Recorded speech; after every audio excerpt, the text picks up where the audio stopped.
আমাদের আশেপাশে এমন কিছু মানুষ আছে, দেখবেন তারা অন্যের ভালো সংবাদে, অন্যের সুখের সংবাদে, অন্যের কোনো অনুষ্ঠানে বা তাদের কোনো আনন্দে খুশি হতে পারে না, বরং অন্যের আনন্দ দেখলে, খুশি দেখলে তারা কষ্ট পায়। আর এই কষ্টটা তারা কিভাবে প্রকাশ করে? তারা কোনো অনুষ্ঠানে গেলে বা কোনো ভালো কিছু দেখলে, কারো আনন্দ দেখলে তারা একটা নেগেটিভ কমেন্ট ছুড়ে দেয়। ধরুন কারো বিয়েতে গেল, গিয়ে কমেন্ট করে ফেলবে, বউটা তো অনেক কালো, ছেলের সঙ্গে একদম মানাচ্ছে না, আমাদের ছেলেটা কি ফর্সা? অথবা ধরুন বউটা দেখতে খুবই ফর্সা, তখন এভাবে মন্তব্য করবে, মনে হয় মেকআপ করেছে, এত ফর্সা তো হওয়ার কথা নয়, মেকআপ সুন্দরী। অথবা ধরুন মেয়েটি মেকআপও করলো না, মেয়েটি খুবই ফর্সা, তখন বলবে, মেয়েটা একটু বেশি ফর্সা, কেমন কেমন যেন লাগে, বিদেশি বিদেশি, ভালো লাগে না। একই জিনিস কিন্তু ছেলেদের ক্ষেত্রে হতে পারে। ছেলেটা না অনেক খাটো, ছেলেটা চাকরি বেশি ভালো না, ছেলেটা লেখাপড়ায় বেশি ভালো না, কিংবা ছেলেটা অনেক কালো। দুটো পরিবার এক হলো বা একটা বিয়ের অনুষ্ঠানে যে একটা আনন্দ, সেই মানুষের আনন্দটা তারা পছন্দ করে না বা সহ্য করতে পারে না। একইভাবে ধরুন কেউ এসএসসি পরীক্ষায় ভালো ফলাফল করলো, সেখানে গিয়ে এসব মানুষ মন্তব্য করবে, এসএসসি পরীক্ষায় ভালো ফলাফল করেছো ঠিক আছে, কিন্তু সামনে আবার এইচএসসি আছে, এসএসসি তো অনেক সহজ একটি পরীক্ষা, সবাই এ প্লাস পায়, সামনে কিন্তু এইচএসসি পরীক্ষা আছে, দেখা যাবে সেই পরীক্ষায় কি করো।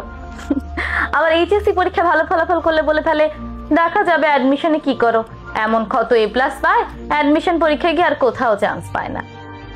আবার ধরুন কারো তার বাবা মায়ের সাথে খুব ফ্রেন্ডলি সম্পর্ক, খুব ভালো সম্পর্ক, সেখানে গিয়ে মন্তব্য করে ফেলবে, বাবা মা কেমন হয়েছে দেখুন, সন্তানকে ঠিকমতো শাসন করতে পারে না। এখন বাবা মায়ের সঙ্গে ভালো সম্পর্ক থাকা, বন্ধুত্বমূলক সম্পর্ক থাকা, তার মানে এই নয় তার বাবা মা তাকে শাসন করে না। এই মানুষগুলো আবার সোশ্যাল মিডিয়াতে অনেক বেশি সরব।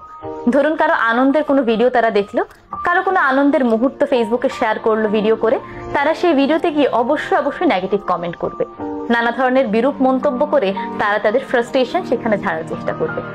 এই ধরনের মানুষগুলো যে এই কাণ্ডগুলো করে, এগুলো কেন করে জানেন? কারণ তারা তাদের ব্যক্তিগত জীবনে সুখী না।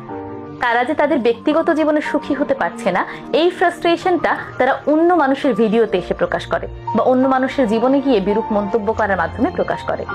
তারা নিজেরা সুখী না দেখে অন্যের সুখ সহ্য করতে পারে না। এই ধরনের যে মানুষগুলো আছে তারা কিন্তু প্রতিনিয়ত ফ্রাস্ট্রেশনে ভোগে, তাই অন্যের ভালো মোমেন্ট দেখলে তারা সেটা সহ্য করতে পারে না। তারা ভেতর থেকে নিজেরা সুখী না। আর যেই মানুষগুলো অন্যের সুখ দেখলে সুখী হয়, তারা মূলত ভেতর থেকে নিজেরাও সুখী মানুষ।